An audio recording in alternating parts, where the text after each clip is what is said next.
Welcome back to another technical deep dive here in the debug zone. Today we're tackling a big question and breaking it down with insights from other users. Hopefully this clears up some misconceptions and helps you get the answer you need.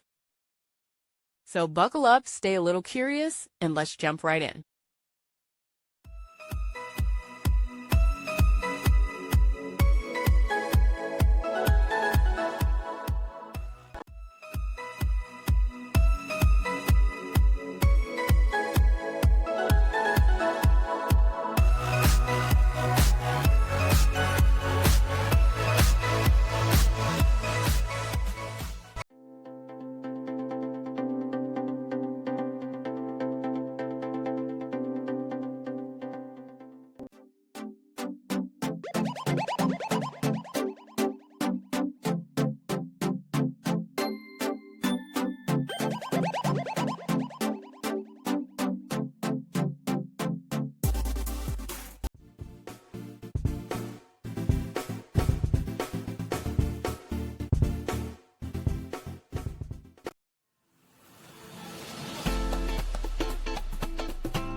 And that's a wrap.